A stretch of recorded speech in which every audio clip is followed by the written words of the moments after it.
In 1938, scientists at Harvard University started a longitudinal study of about 268 of their students. They wanted to know what it was that would lead to happy and healthy lives. Now, over time, they've increased the number of participants, but they've found out some really interesting things. Over the years, researchers have studied the participants' health trajectories and their broader lives, including their triumphs and failures in careers and marriage, and the findings have produced startling lessons, and not only for the researchers.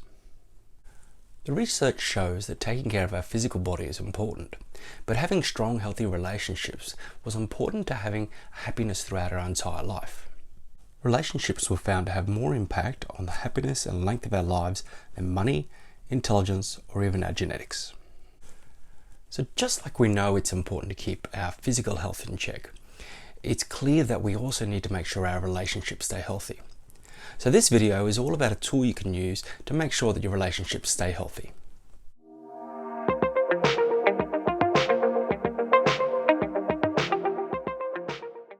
So if we have a deep connection to the people in our lives, whether they be distant or near, that's going to lead to a longer, healthier and happier life, a better life all around.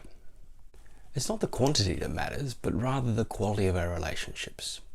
No doubt we all have relationships that have difficulties, and it's how we deal with those difficulties that's also very important. Just like keeping fit or managing your finances, keeping healthy relationships is hard work and needs to be continually worked on. We stuff up, the person we're friends with or in a relationship, they can stuff up, our priorities can change, our life goals or even our values can change. It takes two to tango, and if the person you're in a relationship with starts to dance to a different beat, you've only got two options. You either move with them or you leave that relationship. Relationships are about building trust, maintaining that trust, and really getting to know that you can trust each other. So are relationships easy? Well, not all the time.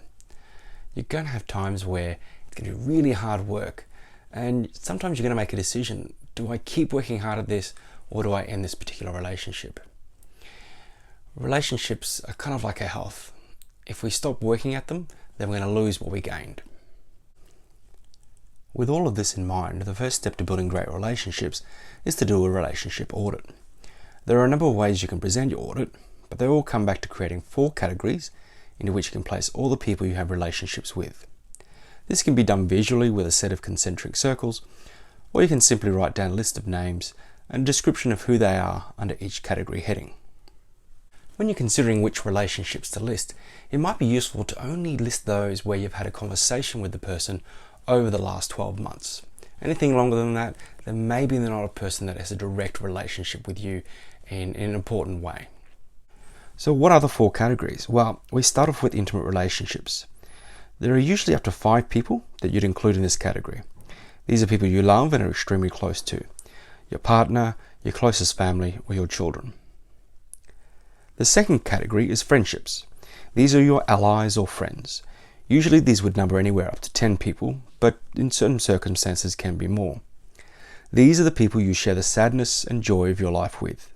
They make you laugh and are there for you when you need a shoulder to cry on. The third category is social memberships. These are the people you have common interests with, or with whom you participate in activities with on a regular or semi-regular basis. Your neighbours, as well as work relationships, are also included in this category. The fourth category is financial relationships. These people are receiving a financial benefit as the basis of their relationship with you. This could include the staff at a cafe or restaurant, a lawyer, a salesperson, your children's teachers, any of your medical professionals, doctor, dentists, physiotherapists, etc. So now you choose how you want to represent your audit. If you're starting with concentric circles, then you'll have an image similar to this. You start with a small circle in the middle in which you write me. Then around this small circle, write down the names and relationships of people in your first category, the intimate relationships. Once this is done, you put a circle around this group of people. Now you do the same with the second category, your friendships. Once you've written down all their names, put a circle around them and move on to the third category, your social memberships. This will tend to have more names in it than the previous 2 categories. And you may want to put certain people together in the ring based on their affiliation with you or to each other. Like you might want to put all your work colleagues together in one area. Once you've listed all of your people for your social memberships, You're going to put a ring around them and start working on your final category, that's the financial relationships. Again, you may want to group together some of these people based on a particular characteristic. Once these are all listed, you can go ahead and draw a circle around that final group. Alternatively, you can use a table in a spreadsheet program. Something simple like this would allow you to move people into different categories or place them at different levels of importance in a particular category. You could even group within categories using placement or colour. Now that we've made our diagram or spreadsheet of relationships, we're going to choose 5 that we might want to strengthen first. So choose 5, put them in order, 1, 2, 3, 4, 5, and then you're going to say, right, okay, am I going to try and work on all 5 at once, or am I going to choose 1 or 2 to start with? Our aim is to improve relationships, so here are the 5 things that you can do to strengthen those relationships. The first is to increase connection points. Our relationships can become tired and we can feel like we talk about the same things and do the same activities and eat at the same restaurants. It can become a bit monotonous and boring, so you need to actively find new things to talk about, new activities to try, new places to go. This increases the connection points within our relationship. These are kind of like the ropes that tie a boat to its mooring. The more ropes, the better the boat is secured and safe. The more connection points in our relationships, the better they are at weathering the storms of our lives. Number 2 is put down your phone. We're all guilty of sitting with someone but being glued to our phone.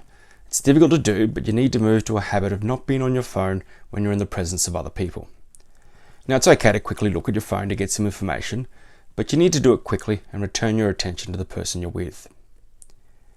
You're not going to be able to change this habit quickly. It'll take some time, but it'll certainly be worth it. Number 3 is digital is an addition. Once we make a connection with someone in real life, it can be quite beneficial to add to the relationship using digital tools. Our digital lives should be used to enhance our real-world relationships. Our digital tools have this capacity to make our lives simpler and better if we use them in a smart way. Number 4 is to be active together. Shared activities strengthen our relationships. Playing sport together, being in clubs, planning and taking holidays together, making adventures, and sightseeing are all going to have potential to strengthen or refine our relationships. And finally, number 5 is dealing with the good times and the bad. Our ability to deal with the good and bad of life has an impact on our relationships. Look at yourself and how you deal with situations. If you're struggling to deal with difficult situations or finding it hard to have an argument with someone in a respectful way, then you need to work on this so that when these situations arise in your relationships, they can be dealt with and they don't damage your relationship in the long term. So some final thoughts. If you want better relationships, you've got to make a plan, you've got to make it happen. If you need to reconnect with someone where you've had a fractured relationship or maybe it's just faded over time, you need to make a plan and make it happen. If you want to get closer to someone you're already in a relationship with, you need to make a plan and make it happen. So it doesn't matter what relationship it is, it doesn't matter how it is at the moment. If you want it to be better, make a plan and make it better. Thanks for watching, and until next time, keep being a better Aussie man.